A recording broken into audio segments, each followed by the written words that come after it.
Probably the greatest hot button issue in Washington today and across the country is immigration reform.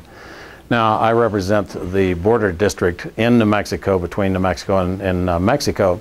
And from my first day in Washington, I've said we must be solving this problem. We can't continue to go on like we are.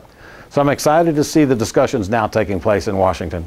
I don't worry too much about what the early discussions are, but I will tell you what my ideas on solutions are, and then we'll watch as we proceed through the national discussion to see how it aligns. First of all, we cannot solve a problem until we secure the border. The problem that President Reagan ran into, he created amnesty for the people who are here. I understand that, but he said after we give the amnesty, then we're going to secure the border. Well, he did not, and the later presidents did not. So what happens now is we have somewhere between 11 and 30 million people who have come here. They're just trying to make a better life for their family. Some are here to do us no good, but the majority are just here working.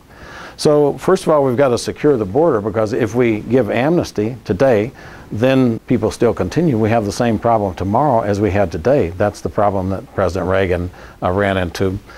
Secure the border first. I think use people and technology, and we need to be patrolling at the border. Many of our people who live on the border tell me that they are in fear daily because the Border Patrol is sometimes 5 miles away from the border. Sometimes in New Mexico they're 60 and 70 miles away from the border. That leaves a zone where people feel unprotected and they feel unsafe. So if we secure the border, then the second thing we need to do is reform the legal immigration system. I believe that most people coming here would follow the law. But the law cannot tell them within 20 years if they can come here or not. If we reform that system, give people an answer within a year or maybe 2. I can't imagine it taking that long. But give people an answer, and I believe they will accept a yes or a no. But what they think in the process now is that we can't get an answer. If we simply are able to get to the country, no matter how, then we could raise our family and we'll be back home with our family totally grown by the time we could get an answer. And so there's a stimulation for people to go ahead and come here even without an answer.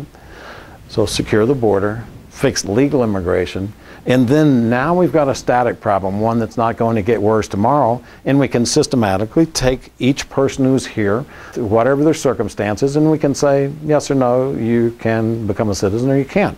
Obviously, we don't want felons. We don't want people with serious diseases. There are things that limit the number of people who come in, and they have valid reasons for those limitations. People say, well, how would that work in real life? I believe that it's very simple. I believe that you simply take every person who's here and you ask, would you like to be a citizen or do you just want to come here to work? Both are valid answers. If you want to be a citizen, it's my belief that that is a process that begins in your home country. We cannot allow you to come here without documentation and get to the front of the line. Otherwise, everyone would want to do it.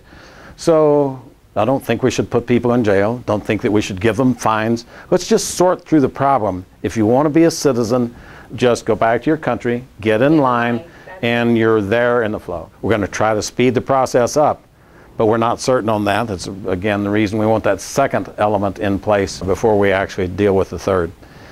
If you want to be here working, then I believe that we should get you biometric identifiers, thumbprint, retina scan. Crossing the border should be fast, maybe a fast lane.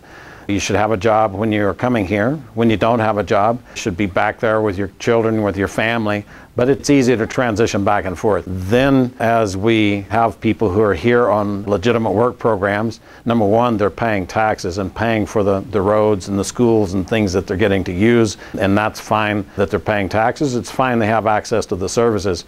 But the second element is that they're also being protected by the government agencies, so they're not being exploited, so that they get safe work conditions. The same regulations that apply to every single worker in the nation would apply to those guest workers also. That's my belief in how we would work that system.